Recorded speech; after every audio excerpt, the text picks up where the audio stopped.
قرآن مجید سورہ بقرہ اللہ تبارک و تعالی نے ارشاد فرمایا یا ایھا الذین آمنوا کتب علیکم الصیام، اے ایمان والو تم پر روزے فرض کیے گئے، کما کتب علی الذین من قبلکم، اسی طرح جس طرح تم سے پہلے لوگوں پر فرض کیے گئے تھے، لعلکم تتقون، تاکہ تم پرہیزگار ہو جاؤ، متقی ہو جاؤ، اللہ سے ڈرنے والے بن جاؤ، گناہوں سے بچنے والے بن جاؤ، اپنی زندگی کو رب رسول کے احکامات کی روشنی میں گزارنے والے بن جاؤ۔ روزہ ایک پریکٹس ہے، ایک مجاہدہ ہے، ایک جد و جہد ہے۔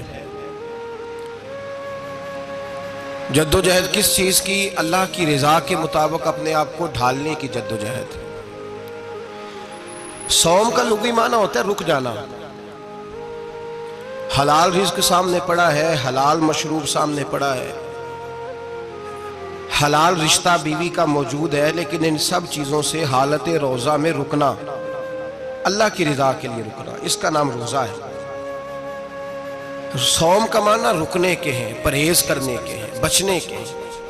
ہر چیز موجود ہے لیکن اللہ کا حکم نہیں ہے تو لہٰذا کھا نہیں سکتے۔ تو رب فرماتے جب جائز چیزیں تو میری مرضی کے بغیر میرے حکم کے نہیں کھا سکتا، تو نے رکنا ہے تو حرام کیسے کھا لیتا ہے؟ جب جائز چیز کے لیے تجھے حکم ہے، میں کہوں تو کھائے گا، میں کہوں تو نہیں کھائے گا، میں نے حکم دے دیا جائز ہے، روٹی ہے، کھانا ہے، گوشت ہے، تیری فریج میں پڑا سارا کچھ، تو با اختیار ہے، منہ میں دانت بھی ہیں، ہضم کرنے کو ہاضمہ بھی ہے، بھوک کی شدت بھی ہے، پر میری اجازت کے بغیر تو کھا سکتا؟ روزہ رکھ لیا، اب تجھے حکم نہیں کہ تو کھائے۔ جب جائز چیز میری مرضی کے بغیر نہیں کھا سکتا تو ناجائز کیسے کھائے گا؟ میرے نبی پاک علیہ السلام نے اپنے خوبصورت الفاظ کے اندر اس مفہوم کو بیان فرمایا۔ محبوب پاک صلی اللہ علیہ وسلم فرماتے جس نے جھوٹ نہیں چھوڑا، غیبت نہیں چھوڑی، برائی نہیں چھوڑی، اللہ کو اس کے بھوکے پیاسے رہنے کی کوئی ضرورت نہیں۔ وہ کاہے کا رکا ہے؟ جب کوئی کام تو اس نے اللہ کی رضا والا کیا نہیں۔ روزہ رکھ کے دغا کر رہا ہے، روزہ رکھ کے جھوٹ بول رہا ہے، روزہ رکھ کے کم ماپ رہا ہے، تول رہا ہے، دھوکہ دے رہا ہے، رشوت لے رہا ہے، فراڈ کر رہا ہے، حرام کا مال کٹھا کر کے کہتا ہے اس میں سے چلو 10 دیگیں بھی پکا دیں گے۔ وہ بھائی جو کام اللہ نے تجھے کرنے کو حکم دیا تھا، جب تو وہ بجا ہی نہیں لا رہا، مقصد روزہ ہی تو حاصل، لعلکم تتقون۔ روزے کا مقصد یہ ہے کہ تو پرہیزگار ہو جائے۔ میرے نبی پاک علیہ السلام کی بارگاہ عالی مرتبت میں 2 عورتیں آئیں، یہ چیزیں کھا لو، کہنے لگی محبوبہ ہم نے روزہ رکھا ہوا ہے۔ فرمایا نہیں، تمہارا تو روزہ نہیں ہے، حضور رکھا ہوا ہے روزہ، سحری سے لے کر اب تک کچھ نہیں کھایا، شام تک بھی نہیں کھائیں گی۔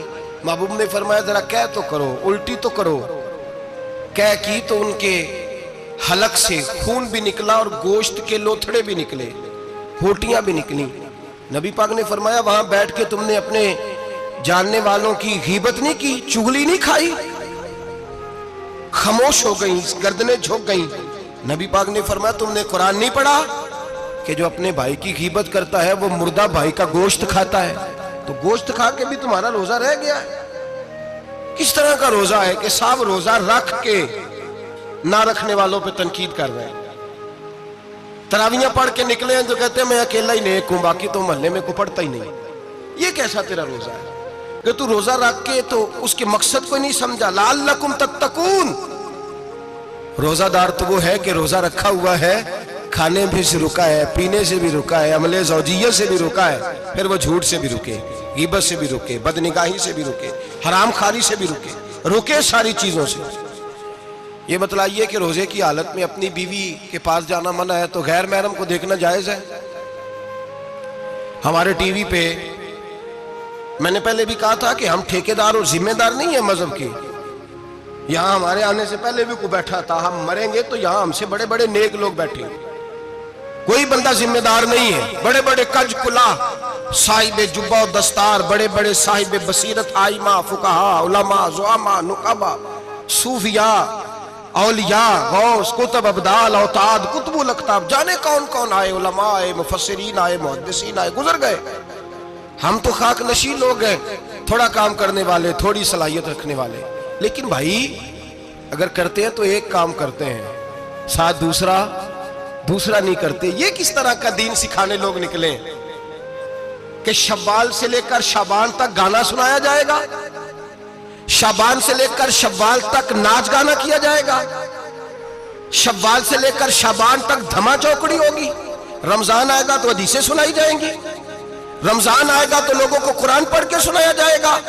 یہ مذہب بانج نہیں ہے کہ گویے مذہب سکھائیں گے، ایکٹر مذہب سکھائیں گے، یہ مذہب بانج نہیں ہے کہ ایک گلاس کے اندر پہلے شراب پی لو پھر اسی گلاس میں رمضان آئے تو شہد بانٹنا شروع کر دو، یہ بانج نہیں، یہ میرے رسول اللہ کا مذہب ہے۔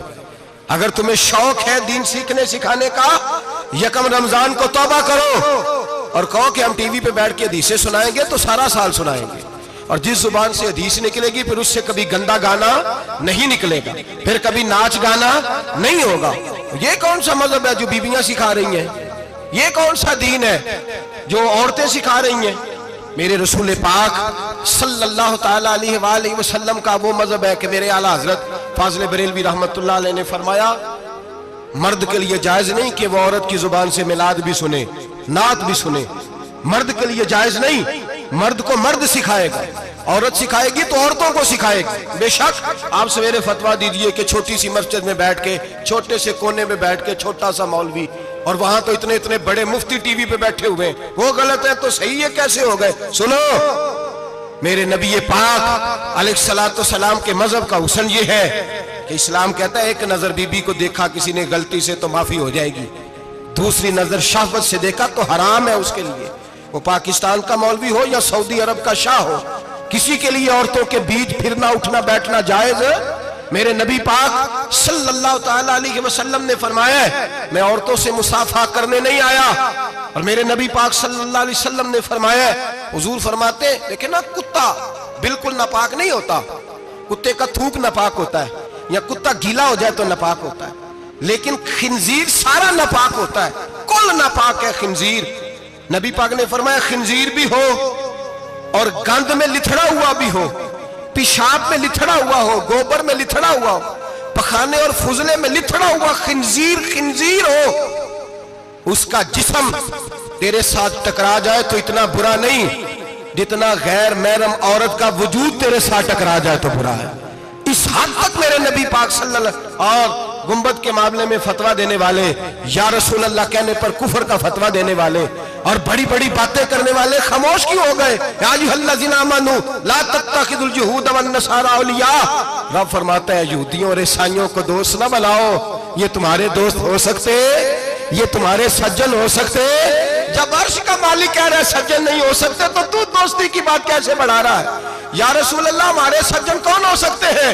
فرمایا تمہارا دوست وہ ہو سکتا ہے جو محمد عربی کا غلامی کرنے والا ہو، جو رسول اللہ کی نوکری کرنا ہو دوست ہوگا، دوسرا دوست ہو سکتا؟ کوئی ایکٹر مذہب نہیں سکھائے گا، کوئی گویہ مذہب نہیں سکھائے گا۔ حضرت جناب سیدنا جنید بغدادی، بغداد کے پیر سے کسی نے پوچھا تھا آج سے 1100-1200 سال پہلے، وہ تو زمانہ ویسے نیکی اور پرہیزگاری کا تھا، کہ بابا جی مرد اور عورت نیک ہو، بغیر پردے کے، بغیر حجاب کے، بغیر دیوار کے بیٹھ کر ایک دوسرے کو دین سکھا سکتے ہیں؟ حضرت صاحب بتائیے، مرد اور عورت نیک ہو تو بغیر پردے اور حجاب کے ایک دوسرے کو دین سکھا سکتے ہیں؟ تو حضرت جنید بغدادی فرمانے لگے سکھانے والا حسن بصری ہو اور سیکھنے والی رابعہ بصری ہو تو پھر بھی بغیر پردے کے بیٹھنے کی اجازت نہیں۔ تو مفتی صاحب کو اجازت کس نے دی؟ مولانا صاحب کو اجازت کس نے دی؟ بڑا وہ نہیں ہوتا جو ٹی وی پہ زیادہ آتا ہے، بڑا وہ ہوتا ہے جو رسول اللہ کے دین پہ عمل زیادہ کرتا ہے۔ حضرت عبداللہ ابن مسعود رضی اللہ تعالیٰ عنہ فرماتے ہیں زیادہ باتیں کرنے والا عالم نہیں ہوتا۔ حضور پھر عالم کون ہوتا ہے؟ فرمایا پڑھو قرآن، انما یخشی اللہ من عبادہ العلماء، فرمایا بڑا عالم وہ ہوتا ہے جو اللہ سے زیادہ ڈرتا ہے، اس لیے کہ رب فرماتا ہے میرے بندوں میں سے جو عالم وہ ہیں جو اللہ سے زیادہ ڈرتے ہیں، خوف رکھتے ہیں۔ تو میرے بھائی رمضان المبارک میں بچنا ہے، پرہیز کا وقت ہے، تو کوئی شخص بھی کوئی شو نہ دیکھے، میری منت ہے آپ حضرات، کوئی شو نہ دیکھے۔ عورت کا تو پردہ ہے تو ہمیں تو تماشے پہ لگا دیا گیا، عجیب قسم کے ایکٹر آ گئے اور مذہب سکھا رہے ہیں۔ میری اپیل ہے آپ سے کہ سحری افطاری کے وقت ٹیلی ویژن بند رکھیں، کیا چیز کھول کے رکھیں؟ یا قرآن کھول کے رکھیں یا رسول اللہ کا فرمان کھول کے رکھیں، اللہ رسول کی طرف توجہ رکھیں، وہ سیکھنے سکھانے کا وقت ہے۔ چھوڑیں گویوں سے دین سیکھا جائے گا، ہمیں کوئی شکوہ نہیں، یہ پکی توبہ کریں، سویرے آئیں، آئیں آکے دین سکھائیں، اور میں ان سے بھی اپیل کروں گا کہ آؤ دین سکھاؤ۔ حضرت فضیل بن عیاض فرماتے ہیں میں ڈاکو تھا، کبھی کبھی چھپ چھپا کے جمعہ پڑھا کرتا تھا، پھر میں نے توبہ کی تو سچی توبہ کی، پھر میں نے توبہ کی تو رب کو راضی کرنے والی توبہ کی، پھر میں نے توبہ کی تو چھوڑی ہر شے، غریبوں کا لوٹا ہوا مال واپس کیا، جس کے پیسے نہ دے سکا اس کے گھر میں جا کے اس کی بھینسوں کو چارہ ڈالا، اس کے اونٹوں کی خدمت کی، میں نے قرضے چکائے۔ فرمایا میں سچی توبہ کر کے مسجد آیا، جس خطیب کے پیچھے میں جمعہ پڑھا کرتا تھا وہ میرے ہاتھ بیعت کر کے مرید ہو گیا۔ اللہ تبارک و تعالیٰ نے اپنے بندوں کے دل میری طرف پھیر دیے، پھر تمہیں اس میں انعام دینے کی ضرورت نہیں پڑے گی، پھر تم کٹیا نشین بن کے بھی دین پھیلاؤ گے تو اللہ اس میں تاثیر پیدا فرما دے گا۔ تو روزے کا معنی رکنا ہے، روزے کا معنی بولیے، روزے کا معنی رکنا، کس سے؟ جھوٹ سے، غیبت سے، بدی سے، بدنگاہی، کھانے پینے۔ روزہ کس پہ فرض ہے؟ امیروں پہ کہ غریبوں پہ؟ جی کہنے میں تے کام ہی، میرا تو کام ہی محنت مزدوری والا، میں کیسے روزہ رکھوں؟ میں تو دیہاڑی لگاتا ہوں تو روزہ کیسے رکھوں؟ میں نے نہیں کسی حدیث میں پڑھا کہ روزہ وہ رکھے جو دفتر میں بیٹھتا ہے۔ صحابہ کے زمانے میں تو دفتر ہوتے ہی نہیں تھے، کسی جگہ نہیں لکھا ہوا روزہ وہ رکھے گا جو اے سی میں بیٹھتا ہے، تب تو اے سی تھے ہی نہیں۔ حضرت ابوبکر صدیق رضی اللہ تعالیٰ عنہ سے لے کر جناب بلال تک سارے اپنے ہاتھ سے کام کرتے تھے، سارے اپنے ہاتھ سے کام کرتے سارے۔ حضرت عمر فاروق رضی اللہ تعالیٰ عنہ خلیفہ وقت ہونے کے باوجود مال غنیمت کے اونٹ چرنے جاتے تھے تو چراگاہ میں چھوڑنے میں جاتے تھے، لینے بھی آتے تھے واپس۔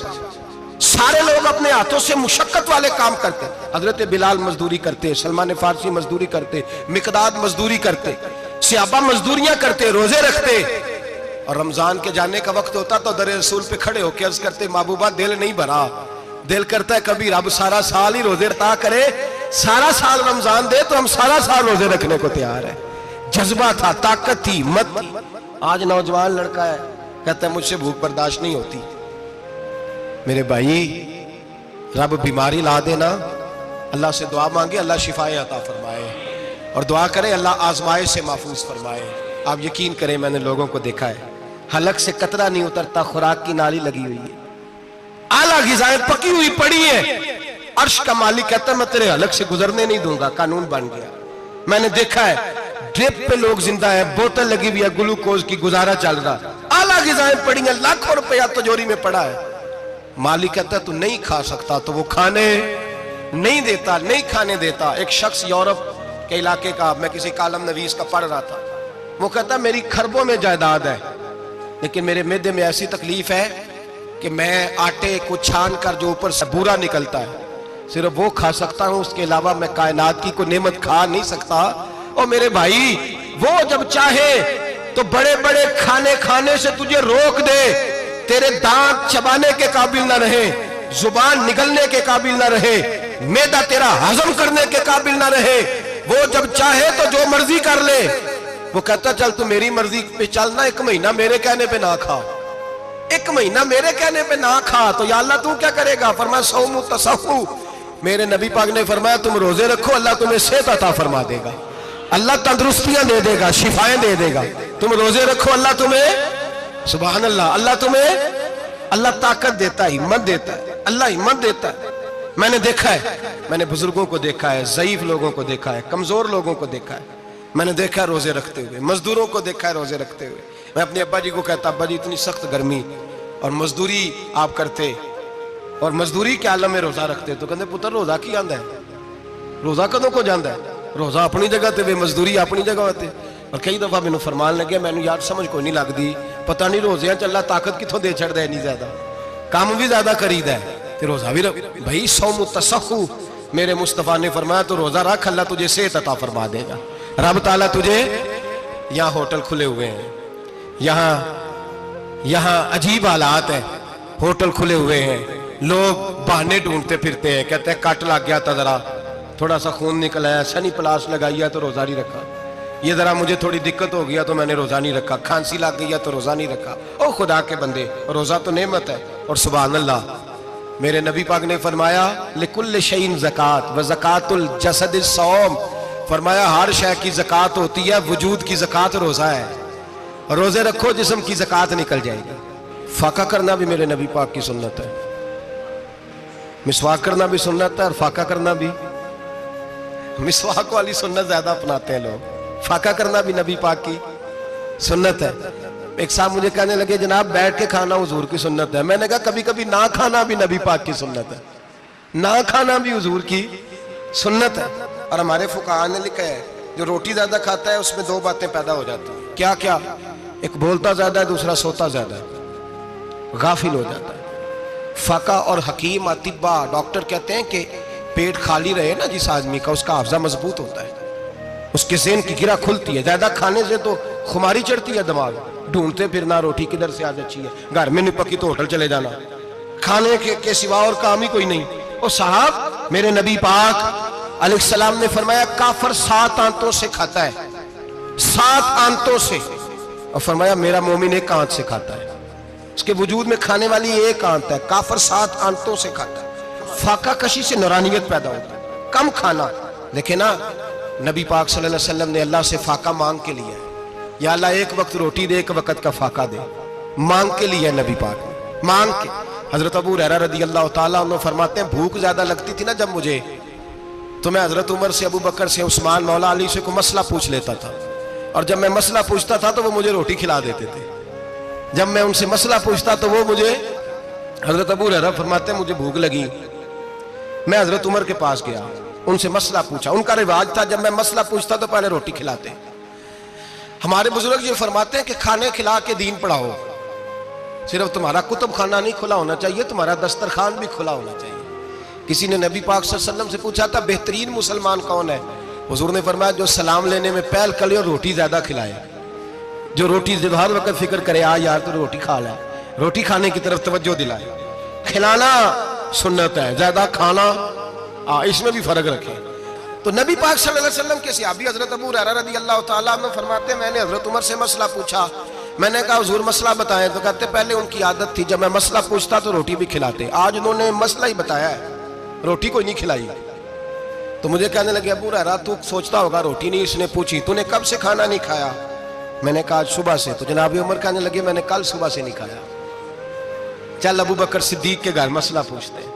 کہتے ہیں جناب صدیق اکبر کے دروازے پہ گئے، جا کر کے ان سے مسئلہ پوچھا. ان کی بھی عادت تھی جب کوئی مسئلہ پوچھنے جاتے تو دسترخوان بچھا لیتے. کہتے آؤ روٹی بھی کھلاتا ہوں، مسئلے بھی بتاتا ہوں. کہتے ہیں گئے تو انہوں نے بھی مسئلہ بتایا، روٹی کوئی نہ پوچھی. تو کہنے لگے عمر ابو ہریرہ تم لوگوں نے کل پرسوں سے نہیں نہ کھایا ہوگا. اور ابو بکر کو 4 دن گزر گئے ہیں، تھوڑا سا دودھ ملا ہے یا کھجور ملی ہے، روٹی کوئی نہیں ملی. چلو در رسول پہ چلتے، آؤ حضور کی بارگاہ. کہتے ہیں نبی پاک کی بارگاہ میں آئے، حضور نے چہرے دیکھے، کریم سے مسئلہ نہیں پوچھنا پڑا. میرے مصطفیٰ کریم نے فرمایا بھوک لگی ہوئی ہے تم تینوں کو؟ 3-4 دن ہو گئے. اللہ کے رسول نے فرمایا مجھے پورا ہفتہ ہو گیا ہے. سبب کچھ اور ہے جس کو تو خود سمجھتا ہے. زوال بندہ مومن کا بے زری سے نہیں، بھوک نقصان کا وجہ نہیں بنی، وجہ کوئی اور بنی ہے. رشوتیں جو بازار گرم ہوئے ہیں لوٹ مار کے، یہ روٹی کے لیے نہیں، یہ زیادہ کھانے کے لیے، یہ بینک بیلنس کے لیے گرم ہے. یہ لوٹ مار کا مقصد کوٹھیاں بنانا ہے. روٹی کا تو رب کریم کا وعدہ ہے. جو روز روتا ہے شام کو کہ میرا کاروبار کوئی نہیں، اصل میں کہتا ہے بنگلہ کوئی نہیں، اصل میں کہتا ہے کار کوئی نہیں، پجاروں کوئی نہیں، روٹی تو اللہ عطا فرماتا ہے، اس کا وعدہ ہے. فرمایا حضور نے 3 دن بیت گئے. چلو میرا بے تکلف صحابی ابو الحسن انصاری، وہ بڑے نصیب والے ہوتے ہیں جن کو میرے نبی پاک خود کہتے تھے کہ تیری فلانی ذمہ داری ہے. اس زمانے کا تو کسی کو کہہ دیا جائے یہ تیری ذمہ داری ہے تو کہتا ہے یہ تو پھٹیکے ڈالنے لگے ہیں، یہاں سے تو چھٹی کر جانی چاہیے. خوش ہوتے تھے صحابہ کہ ہماری ذمہ داری لگی. کہتے ہیں حضرت ابو الحسن انصاری کے گھر گئے، نبی پاک نے فرمایا بھوک بڑی لگی ہے، کھانا لا. کہتے ہیں حضور نے اسے کہا تو اس آدمی کو تو وجد ہی ہو گیا. اس نے کہا میرے اتنے نصیب کہ حضور کا یہ کھانا کھلا. آؤ دیکھو دنیا والوں، آج جو سب سے زیادہ عزت والا ہے وہ میرا مہمان بنا ہوا ہے. فرماتے ہیں وہ دوڑے گئے، بکری اٹھائی، ذبح کی، بیوی کو کہنے لگے روٹی تیار کر. ادھر کھجوریں توڑی، انگور توڑے، کہنے لگے حضور آپ جب تک تناول کریں تب تک کھانا پک جاتا ہے. حضرت عمر کہتے ہیں روٹی پک کے آئی، بڑا پیارا گوشت، بڑا اچھا سالن، بڑا خوبصورت خلوص والا کھانا. فرماتے ہیں میں نے بڑا ہی کھایا. نبی پاک نے نا ایک روٹی لی اور چھوٹی چپاتی، تھوڑا تھوڑا سالن کونوں سے. اور جب نبی پاک نے کھا لیا تو حضور کی آنکھوں میں آنسو آئے. حضرت عمر کہنے لگے حضور روئے کیوں؟ نبی پاک نے فرمایا سوچتا ہوں 7 دن کے فاقے کے بعد کھایا ہے، پر ڈرتا ہوں رب اس کا حساب پوچھے گا تو جواب کیسے دینا ہے، اس کا حساب بھی تو دینا ہے نا جو کھایا ہے۔ تو حضرت عمر فاروق کے ہاتھ میں کچھ چیز تھی، زور سے زمین پہ ماری، کہا محبوبہ 7 دن کے بعد بھی روٹی کھائے تو حساب دینا ہے۔ نبی پاک فرمانے لگے عمر وہ مالک ہے نا، تو جب دیتا ہے تو حساب نہیں لے سکتا، حساب تو دینا ہے، حساب تو دینا ہے، تیاری رکھو۔ صحابہ کرام فرماتے ہیں ہم نے ارادہ کیا کہ آج کے بعد ہم پھر فاقے کریں گے، کم کھائیں گے، اس لیے کہ حساب دینا ہے۔ میرے بھائی وہ فاقہ کشی کرتے تھے، ڈرتے تھے۔ یہاں تو لوگ کھا کے بیمار ہیں، کھاتے جا رہے ہیں، سوتے جا رہے ہیں، کھاتے جا رہے ہیں، سوتے جا رہے ہیں۔ یہ بھی وقت آئے گا رمضان شریف کا، سویرے درس پہ آؤ کہتے نیند بڑی آتی ہے، سویرے 2 سپارے پڑھ کے سویا کرو کہتے صاحب نیند بڑی آتی ہے، فجر کے بعد یہ تو وقت ہوتا ہے اللہ اللہ کرنے کا، سحری کا، کھاتے جا رہے ہیں، سوتے۔ لوگ جماعت سے نماز نہیں پڑھتے سو جاتے ہیں، جماعت کا ثواب چھوڑ کے سو جائیں گے۔ بھائی رمضان مبارک میں فاقہ کشی کی ٹریننگ ہوتی ہے، فاقہ کشی کی تربیت لے، رمضان میں روکے اپنے آپ کو، تربیت ہوگی۔ اور ہمارے صوفیاء فرماتے ہیں جو زیادہ کھاتا ہے اس کا نفس اس کو زیادہ پہ مائل کرتا ہے، خواہشات نفس پیدا ہوتی ہیں۔ میرے نبی پاک علیہ السلام نے جوانوں کو حکم دیا ہے، یا معاشر الشباب، او جوانوں، یا رسول اللہ کیا حکم ہے؟ فرمایا یا نکاح کر لو اگر طاقت ہے، نہیں طاقت تو روزے رکھو۔ حضور روزے سے کیا ہوگا؟ فرمایا تمہارا نفس کچلا جائے گا، شیطان وسوسہ اندوزی نہیں کرے گا۔ آج نوجوان بڑھ بڑھ کے کھاتا ہے، بہت زیادہ کھاتا ہے، کبھی اس ہوٹل سے کھاتا ہے، کبھی اس ہوٹل سے کھاتا ہے۔ اتنا زیادہ کھائیں گے تو نفسانی قوتیں اچھل کر کے آئیں گی، مشکل ہو جائے۔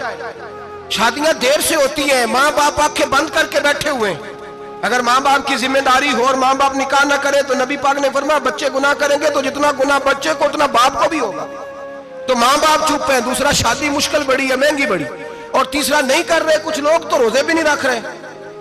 تو رمضان ان کے لیے بھی وقت ہے، نفسانی قوتیں کچلی جائیں گی، کھانا جتنا کم کھایا جائے گا اتنا وجود کے اندر نفسانی خواہشات کم پیدا ہوں۔ تو رمضان تو پریکٹس ہے مجاہدے کی، دین کی۔ اور دوسرا میرے حبیب پاک صلی اللہ علیہ وسلم نے فرمایا ہے، حضور فرماتے ہیں کہ رمضان اور قرآن کا آپس میں رشتہ ہے۔ قرآن پاک کتنا پڑھنا چاہیے روزانہ؟ زیادہ سے اللہ جزا دے، امید ہے آپ زیادہ سے زیادہ ہی پڑھتے ہوں گے۔ بھائی سنیں، حدیث مبارکہ میں نبی پاک نے فرمایا رمضان اور قرآن دونوں مل کے نا، بڑی پیاری حدیث ہے، فرمایا دونوں مل کے اللہ کی بارگاہ میں میری امت کی سفارش کریں گے۔ رمضان اور اللہ اکبر، کس طرح؟ نبی پاک فرماتے ہیں رمضان کہے گا اے اللہ دن کے وقت میں نے اسے تیری رضا کے لیے کھانے پینے سے باز رکھا، اور قرآن کہے گا یا اللہ رات کو تیری رضا کے لیے کھڑا ہو کے یہ قرآن سنتا تھا۔ رمضان اور قرآن دونوں سفارش کریں گے۔ ہم نا بڑا کچھ پڑھتے ہیں، سنتے ہیں، سیکھتے ہیں، اب یقین کریں یہ کھاتے بھائی کا بھائی سے اختلاف ہو جائے نا تو وہ 30 سال پرانے کھاتے کھول کے لے آتا ہے، ساری رات ڈھونڈتا ہے کہ میرے پیسے کہاں سے نکلتے ہیں، پڑھ لیتا ہے۔ قرآن پاک کی باری آتی ہے تو نہیں پڑھتے قرآن پاک۔ ابا جی کا ختم ہوتا ہے تو مانگتے پھرتے ہیں، کہتے 2 قرآن پاک 10 قرآن پاک۔ یہ باتیں بتانی نہیں چاہیے، کرنی نہیں چاہیے، لیکن چونکہ تربیت کے لیے بیٹھا ہوں تو کر دیتا ہوں۔ میرے شاگردوں سے پوچھیں، یہاں مدرسہ ہے الحمدللہ، درجنوں طلباء ہیں، اساتذہ ہیں، میرے پیر بھائی ہیں، اور میرا یہ دعویٰ ہے کہ شاید کوئی کسی سے اتنا پیار کرتا ہو جتنے میرے شاگرد اور مرید مجھ سے کرتے ہیں، لیکن میں نے کبھی کسی سے نہیں کہا کہ ذرا سورت فاتحہ پڑھ کے دینا، میں نے اپنے ابا جی کو ثواب دینا ہے۔ پوچھ لیں کسی سے نہیں کبھی کہا، کبھی نہیں میں نے کہا کہ ذرا مجھے تھوڑا سا قرآن پڑھ دیں۔ میں اس کو ناجائز نہیں کہتا، پڑھوانا چاہیے، لیکن میں اپنے والدین کے لیے کبھی سوال نہیں کرتا کہ مجھے ذرا پڑھ کے دو، میں نے بخشنا ہے، اس لیے کہ میں نے ذاتی طور پہ روٹین بنائی ہے۔ میں سمجھتا ہوں کہ کائنات کے اندر میرے اوپر جن لوگوں نے احسان کیے ان میں سب سے زیادہ حصہ میرے ماں باپ کا ہے۔ میں سمجھتا ہوں اس بات، کتنا نالائق ہوں میں کہ میں 1 مہینے میں ایک قرآن پاک بھی پڑھ کے ان کی روح کو احسان نہیں کر سکتا۔ میرا یہ طریقہ ہے ذاتی، میں قدغن نہیں لگاتا، میرا ذاتی طریقہ یہ، الحمد سے شروع کرو اور 2 صورتیں چھوڑ کے قرآن پاک ختم کر دو آخری، اور پھر فلق اور ناس صورتیں ساتھ لے جاؤ۔ یہاں بیٹھ کے سالے ثواب نہیں کرنا، ختم نہیں دلانا، ساتھ لے جاؤ، قبر پہ کھڑے ہو جاؤ اور فلق اور ناس صورتیں قبر پہ بیٹھ کے تلاوت کرو، اور جو قرآن مجید پڑھا ہے ان کی روح کو وہاں احسال کرو۔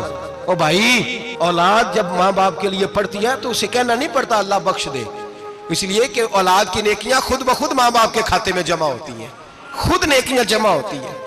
میرے بھائی تو بچوں سے یہ تو مطالبہ کرتا ہے کہ بیٹا اس سال رمضان المبارک میں میرے لیے ستو ضرور بنانا، فلانی چٹنی ضرور تیار کرنا، یہ کیوں نہیں کہتا بیوی سے کہ ڈشیں کم بنانا، تو بھی بیٹھ کے قرآن پاک پڑھ، میں بھی قرآن پاک پڑھتا ہوں، ادھر آؤ بیٹا یہاں بیٹھ کے تلاوت کرو، میں بھی کرتا ہوں، بیٹی ادھر آؤ بیٹھ کے قرآن پاک پڑھو۔ کتنا وقت لگتا ہے؟ حافظ اور قاری اور علماء اگر پڑھیں تو 20-25 منٹ لگتے ہیں قرآن پاک کا سپارہ پڑھنے، اور اٹک اٹک کے پڑھنے والا بھی پڑھے تو 1 گھنٹہ لگ جائے گا۔ اور میرے نبی پاک صلی اللہ علیہ وسلم نے فرمایا جو قرآن پڑھتے ہوئے اٹکتا ہے اللہ اسے ڈبل ثواب عطا فرماتا ہے۔ فرمایا جو زبانی پڑھے سنگل ثواب، جو دیکھ کے پڑھے اسے ڈبل ثواب۔ حضور کیوں؟ فرمایا اس لیے کہ میرا قرآن دیکھنے پہ بھی اللہ ثواب عطا فرماتا ہے، قرآن دیکھنے پہ بھی اللہ ثواب دیتا ہے، دیکھنے کا بھی ثواب ہے۔ رمضان شریف میں قرآن پاک پڑھے، کھول کے پڑھے۔ اور میرے بھائی اگر تیرا بچہ پڑھے، اگر تیری بیٹی پڑھے، کائنات کا خوش نصیب باپ وہ ہے کہ بیٹا قرآن پڑھے، چاہے ناظرہ ہی پڑھے، جس کی بیٹی پڑھے۔ زندگی میں انہیں اس کام پہ لگا جاؤ، مرنے کے بعد بھی پڑھیں گے۔ امام جلال الدین سیوطی شافعی رحمت اللہ علیہ فرماتے حضرت عیسیٰ قبر کے پاس سے گزرے، قبر پہ عذاب ہو رہا تھا، اللہ کا غضب برس رہا تھا، جناب عیسیٰ استغفار پڑھتے ڈرتے گزر گئے۔ تھوڑی دیر کے بعد، چند گھنٹوں کے بعد گزرے تو اسی قبر پہ پھول کھلے ہوئے تھے، رحمت برس رہی تھی۔ حضرت عیسیٰ علیہ السلام عرض کرنے لگے مولا تو بے نیاز ہے، میری طاقت نہیں تیرے کاموں میں بولنے کی، پر ابھی تو یہاں عذاب ہو رہا تھا، ابھی رحمت برس رہی ہے۔ جناب عیسیٰ کہتے ہیں آواز خدا بندی آئی، عیسیٰ بندہ بڑا گناہگار تھا، پاپی تھا، مجرم تھا، خطا کار تھا، لیکن جب اس کا انتقال ہوا، اس کی بیوی حاملہ تھی، اس کے پیٹ میں بچہ تھا، بچہ اس کے انتقال کے بعد پیدا ہوا، آج وہ 4-4.5 سال کا ہوا ہے، مکتب میں گیا ہے، مدرسہ میں گیا ہے، استاد نے بسم اللہ شریف پڑھائی ہے، فرمایا اس نے توتلی زبان سے کہا ہے بسم اللہ الرحمن الرحیم، کہا عیسیٰ مجھے بتلا اس زمین پر وہ معصوم جسے ابھی رحمان اور رحیم کہنا نہیں آتا، وہ توتلی زبان سے مجھے رحمان اور رحیم کہے اور میں اسی زمین پہ اس کے باپ کو عذاب دوں؟ فرمایا اس نے ایک بار رحمان اور رحیم کہا ہے، میں نے اس کی باپ کی قبر کو نور سے معمور فرما دیا ہے، نور سے بھر دی ہے قبر، برکت سے بھر دی ہے۔ اللہ کرے میرے بیٹے بھی قرآن پڑھے، اللہ کرے میری بیٹیاں بھی قرآن پڑھے، اللہ کرے ہم سب کی اولادیں قرآن پاک پڑھے۔ لیکن امام اعظم ابو حنیفہ رمضان میں 61 قرآن پاک پڑھتے تھے۔ کتنے؟ 60 تک، اللہ اکبر۔ ایک قرآن پاک دن میں پڑھتے پورا، ایک رات کو پڑھتے، ایک تراویح میں پڑھتے، 61 قرآن پاک امام صاحب پڑھتے۔ آپ فرماتے میں نے چھوڑ دیے سارے وظیفے، میں صرف رسول اللہ کا قرآن پڑھتا ہوں، رمضان سارا قرآن پاک، سارا رمضان۔ اب تو عادت ہی نہیں رہی ہمیں قرآن پاک، اگر لوگ ناراض نہ ہوں تو محفل نعت ہوتی ہے تو تلاوتیں کتنی ہوتی ہیں، اور نعتیں ہم نے ذوق ہی نہیں بنایا، ذوق ہی نہیں بنایا ہم نے تلاوت قرآن کا، اس لیے کہ قراء علماء فقراء ان کو ہم تیار ہی نہیں کر رہے، ہم تو ایکٹر پال رہے ہیں جو پیسے لیتے ہیں نعت خوانی کے، معاذ اللہ۔ او میرے بھائی کیا قرآن میرے نبی کی نعت نہیں؟ حضرت عائشہ صدیقہ رضی اللہ تعالیٰ عنہ کے پاس صحابہ گئے، کہنے لگے اماں جی ہمیں نبی پاک کا اخلاق بتلائیں، تو اماں جی کہنے لگی جاؤ جا کے قرآن پاک پڑھو، کالا خلقہ القرآن، سارا قرآن میرے نبی کے اخلاق کا ہی نام ہے، یہ ساری نعت ہے، یہ ساری نعت ہے۔ اس نعت کو سننے لوگ کیوں نہیں آتے؟ اتنا راش میں اپنے نعت میں اتنا تراویح پہ کیوں نہیں ہوتا؟ اور ملت کا جوان یاد رکھے، بوڑھے تراویحاں پڑھتے ہیں، ضعیف تراویحاں پڑھتے ہیں، گھٹنوں میں درد ہے تراویحاں پڑھتے ہیں، بیمار بوڑھے تراویحاں پڑھتے ہیں، جوان وہاں چوک میں کھڑے۔ کیا جوانی اس لیے ہے چوکوں میں کھڑا ہوا جائے؟ کیا جوانی اس لیے ہے کہ سعودی عرب جانے کے لیے پاسپورٹ بنانا ہو تو 2.5 گھنٹے کھڑا رہے، تو شناختی کارڈ کے دفتر تو کھڑا رہے، پروٹیکٹر کے لیے کھڑا رہے، کافروں کے سامنے کاسا لیسی کرنے کے لیے تو کھڑا رہے، تو نوکری پہ جائے تو ساری رات کھڑا رہے، اور تو قرآن کے لیے کھڑا نہیں ہوتا؟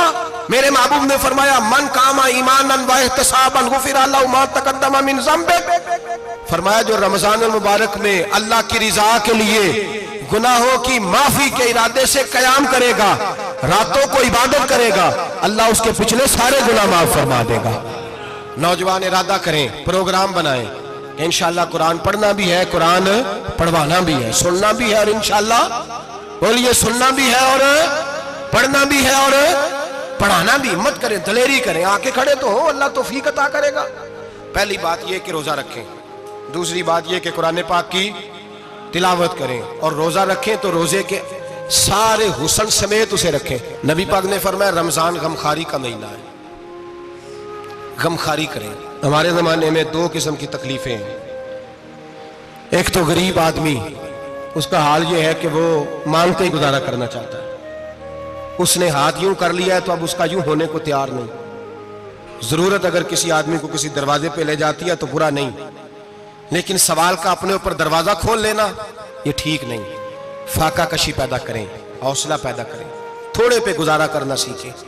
غریبوں کو بھی اجازت نہیں کہ وہ نکل کھڑے ہوں میدان میں مانگنے کے لیے.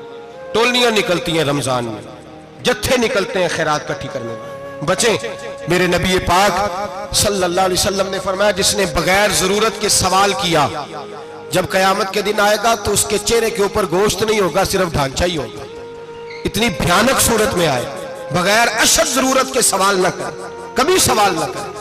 اور امیروں سے گزارش ہے کہ رمضان ہمدردی کا مہینہ ہے. ہمدردی کریں تو سامنے والے کی عزت کا بھی خیال کریں. یہ بات درست ہے کہ غریب سیاڑا نہیں ہوتا, اس لیے کہ جس کی جیب میں پیسے نہیں ہوتے بھائی اسے عقل بھی نہیں ہوتی. جس کے گھر کار نہیں ہوتی اسے چلانے کا طریقہ, جس کے گھر اوون نہیں ہوتا اسے چلانے کا طریقہ بھی نہیں آتا. جس کے گھر میں چیزیں ہوتی ہیں اسے چلانا بھی آ جاتا ہے. جدے گھر دانے ہوتے کملے بھی اس کے سیانے ہو جاتے ہیں. تو چودھری صاحب, سیٹھ صاحب, نواب صاحب آٹا تقسیم کرتے ہیں, کھڑے ہو کے فوٹو کھچاتے ہیں, فیس بک پہ دیتے ہیں, اور ایک آٹے کا تھیلا اور 10 اخباروں میں فوٹو. اللہ سے ڈریں. رمضان ہمدردی کا مہینہ, ہمدردی کا. غریب کو دیں تو اس کی عزت کو رسوا نہ کریں. میرے نبی پاک علیہ السلام کے صحابی حضرت عبداللہ ابن عمر رضی اللہ تعالیٰ عنہ ڈھونڈ کے لاتے تھے مسکینوں کو, ڈھونڈ کے, اور جب لاتے تھے تو اپنے دسترخوان پر بٹھا کر اپنے ساتھ افطاری کرایا کرتے. اور پھر فرمایا اللہ تعالیٰ نے لن تنالوا البر حتی تنفقوا مما تحبون, اللہ کے راستے میں وہ چیز دینی ہے جو تمہیں زیادہ پیاری ہو. کون سی چیز جو تمہیں, میں تھوڑا سا بے باک ہوں, بعض دوستوں کے ساتھ, سب کے ساتھ نہیں. ایک دوست مدرسے میں گھی دینے آئے ایک دفعہ, تو وہ والا گھی دے گئے جو سب سے سستا تھا. تو میں نے کہا مجھے دیانتداری سے بچائے, آپ یہی کھاتے ہیں گھر میں؟ کہنے لگے نہیں.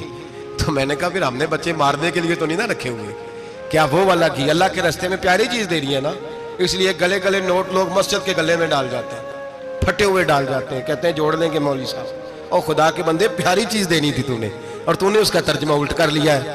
سمجھ لیں رمضان المبارک میں کسی غریب کی مدد کرنی ہے تو ساتھ اس کی عزت بھی کرنی ہے. نبی پاک علیہ السلام کے دروازے پہ جب یہ جملہ ایک ہے لیکن بڑا قیمتی ہے. صحابہ کہتے ہیں جب ہم دروازہ رسول پہ جاتے تھے خیرات بھی ملتی تھی اور عزت بھی ملتی تھی. خود بھیک دے خود ہی کہیں منگتے کا بھلا ہو. خیرات بھی ملتی تھی اور عزت بھی ملتی تھی. نبی پاک ساتھ عزت بھی دیتے تھے. مسکین کو غریب کو دیں اور خیر خائی کریں. جوتے بیچنے والے جوتوں کے ریٹ سستے کریں, کپڑا بیچنے والے کپڑے کا ریٹ, درزی صاحب بھی ریٹ سستا کریں, دکاندار بھی چیزوں کا ریٹ, حکیم صاحب پیسے کم لیں, ڈاکٹر پیسے کم کریں, حکومت نرخوں میں کمی کرے, اور یہ کام اجتماعی طور پہ کریں. میرے نبی پاک نے فرمایا رمضان غمخاری کا مہینہ ہے, اس میں غمخاری کرنی ہے, دوسرے کا خیال کریں, اظہار کریں, قربانی کریں. یہاں ہر چیز کا ریٹ بڑھ جاتا ہے رمضان شریف میں. ہر آدمی کہتا میرا سیزن آ گیا ہے, توجہ بڑھائیں, خیال کریں, غمخاری کا مہینہ ہے. اور پھر آپ لوگوں سے یہ بھی گزارش ہے کہ رمضان المبارک کا جب مہینہ آئے تو جس آدمی کے ساتھ نیکی کرنی ہے وقت پہ کریں. کسی غریب کو پیسے دینے ہیں, کپڑے دینے ہیں تو یکم رمضان کو دیں. میں اکثر دوستوں سے پوچھتا ہوں, میں کہتا ہوں قاری صاحب نو جوڑا کدو دیندے ہو؟ کہندے 27 والے دن. میں کہ مینوں لگ گئی سمجھ, تہاڈی سازش ہے کہ جڑے سواں کے پا نہ لوے. ایویں مولوی چودھری صاحب دے نال دے کپڑے پا لے تے کتے لکھیا ہے اینوں دینا ہے 27. تسی دسو 27 والے دن کو درزی سی کے دیندا ہے, اونوں 3 گنا بھی پیسے دئیے تے کہندا جڑے باقی نے انہاں دے نہیں بٹن پہ لگ دے میرے کولوں, کتھوں جوڑا سی کے. تو کس دن دیتے ہو قاری صاحب؟ کیا مقصد ہے؟ پہننے کے لیے دے رہے ہو یا اس لیے دے رہے ہو کہ نہ پہن سکے؟ تو بھائی آپ جب کسی کو کوئی چیز دیں گے تو کب دیں گے؟ جب وہ استعمال کر سکے. غریب کو لوگ فطرانہ دینے جاتے ہیں عید سے 1 دن پہلے, تو کیا کرے گا اس کا؟ نہ تو کپڑے خرید سکا نہ روٹی لا سکا. بلکہ میرے حضرت صاحب فرماتے ہیں رمضان سے پہلے دے دو, رمضان کی نیت کر کے رمضان سے 1-2 دن پہلے دے دو, اللہ رمضان جتنا ثواب ہی عطا فرمائے گا. رمضان سے پہلے دو جس کو کچھ ہے دن, قبل از وقت تیاری کرو. اور میرے قبلہ حضرت صاحب فرمایا کرتے اپنے کپڑے بعد میں, غریب کے بچوں کے کپڑے پہلے, اپنے گھر کی ضروریات بعد میں, غریبوں کی ضروریات, اس لیے کہ اللہ پاک نے ان کا رزق بھی ہمارے گھر بھیج دیا ہے. ہماری ڈیوٹی لگائی ہے کہ تم نے بانٹنا، بانٹنے والے بنو، اور یہ ذہن بنائے کہ پتہ نہیں کس کا حصہ تھا جو اللہ نے میرے گھر بھیجا، یہ ذہن بنا کے بانٹ، اور جس کو دینے جائیں ہاں آپ کو اجازت ہے تھوڑا بہت پتہ کرنے کی، لیکن تھوڑا بہت تفتیش کرنے کی اجازت، بال کی کھال اتارنے کی اجازت۔ میں نے دیکھا ہے لوگ غریبوں کا انٹرویو لیتے ہیں، تیرا تو فلانا کمانے والا نہیں، تیرا تو فلاں بچہ، او بھائی بہت سارے غریب ایسے ہیں بڑے ہیں جو کمانے کی کوشش کرتے ہیں لیکن ان کا سبب نہیں بنتا۔ ہاں ہے ایسے لوگ جو سعودی عرب چلے گئے ہیں، کہتے ہیں تیرا تو فلاں باہر نہیں گیا، گیا ہے، لیکن سارے سعودی عرب جانے والے بھی مال کمانے کی طاقت نہیں رکھتے، کئی وہاں بھی بیٹھ کے بیچارے قرضوں میں الجھے ہوئے ہیں، وہاں والوں کے ظلم کا شکار ہے، بہت ساری آزمائشوں میں۔ تو تفتیش کرتا ہے، میرے امام شافعی کا ایک جملہ اگر آپ کو یاد رہ گیا تو بات بن جائے گی۔ امام شافعی رحمت اللہ، بلکہ حضرت غوث اعظم جیلانی کے پاس وہ بات آپ کو زیادہ فائدہ دے گی۔ حضرت غوث اعظم جیلانی کو ان کا ایک مرید سمجھانے لگ گیا، کہنے لگا حضرت جی آپ سب کو دیتے رہتے ہیں، ہر بندہ مستحق نہیں ہوتا، ذرا ٹٹول کے دیا کریں۔ تو غوث اعظم جیلانی فرمانے لگے بھائی مجھے تو لگتا ہے تو بھی ان چیزوں کا مستحق نہیں تھا جو اللہ نے تجھے عطا کر دی ہے، پہلے تو بتا تو مستحق تھا، تجھے اپنی حیثیت اوقات کا پتہ ہے جو اللہ نے تجھے دے دیا، طاقت تھی، کوالٹی تھی، تیرے اندر وہ صلاحیت تھی، رب نے تو نہیں تیری تفتیش کی کہ تو قابل ہے کہ نہیں، تو اللہ کے بندوں کی تفتیش کرتا پڑتا ہے۔ امام شافعی فرمایا کرتے، امام شافعی فرماتے رب تجھے پرکھ کے نہیں دیتا، ٹٹول کے نہیں دیتا، رسوا کر کے نہیں دیتا، تو غریبوں کے ساتھ یہ سارا ظلم کیوں کرتا ہے؟ بس پتہ چل گیا وہ ضرورت مند ہے تو دے، اس لیے کہ اجر تجھے غریب نے نہیں دینا، اجر اللہ نے دینا ہے، اور اللہ اجر عمل پہ نہیں دیتا، اللہ تو نیت پہ اجر عطا فرماتا ہے۔ تو نیت دیکھ تیری کس طرح کی، تو میرے بھائی غریب کو دیں قبل از وقت دیں۔ رمضان مبارک میں چوتھا کام، بات آخری اور چوتھا کام سنیں، رمضان میں دین سیکھیں۔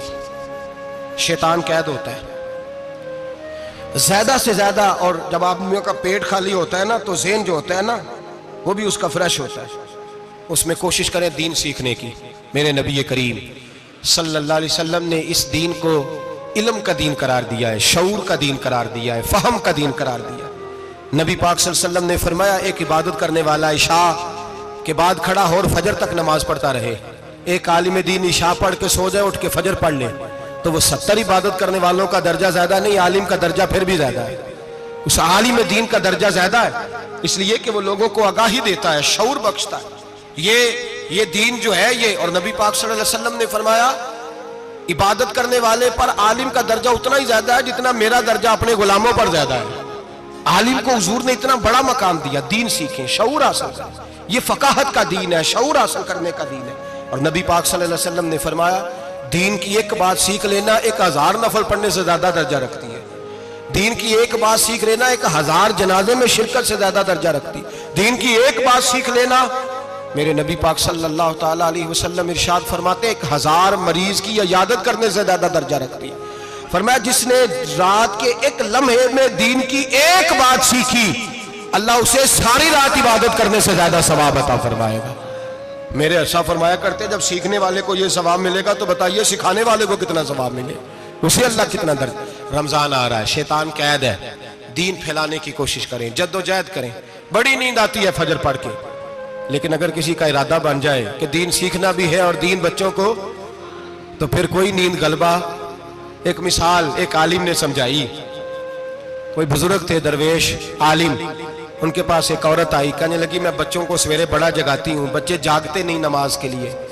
بڑا عجیب جواب دیا بزرگوں نے، درویش نے، عالم نے، کہنے لگے بی بی کیوں نہیں جاگتے، جگایا کر، بیدار کیا کر، اٹھایا کر۔ کہنے لگی بڑی جدوجہد کرتی ہوں، اٹھتے نہیں، بیدار نہیں ہوتے۔ اللہ والے تھے نا، کہنے لگے یہ بتا اگر اس کمرے میں آگ لگ جائے تو پھر بچوں کو کیسے بیدار کرے گی، آگ سے بچانے کے لیے کیا کرے گی؟ پھر تو بالوں سے پکڑ بھی گھسیٹنا پڑا تو گھسیٹ کے کمرے سے لاؤں گی، پھر تو چوٹیں لگتی ہیں تو لگ جائے، پھر میں پرواہ نہیں کروں گی۔ آپ فرمانے لگے یوں سمجھ لے جہنم کی آگ جل رہی ہے، اگر تیرے بچے نے نماز نہ پڑھی تو آگ لگ جائے گی، اگر اس نے عبادت نہ کی تو اسے آگ، اب جیسے بھی تجھے اٹھانا پڑتا ہے اٹھا گھسیٹ کے باہر لا، لیکن اس کی نماز قضا۔ نیند بڑی آ رہی ہے سویرے، لیکن اگر دین نہ سیکھا تو مشکل ہو جائے۔ جیسے بھی اپنے آپ کو جگانا چاہیے، ہمت کرنی چاہیے، دلیری کرنی چاہیے۔ ہمیشہ مدحت خیر الانام میں گزرے، دعا ہے یہ عمر درود و سلام میں گزرے۔ آخر دعوان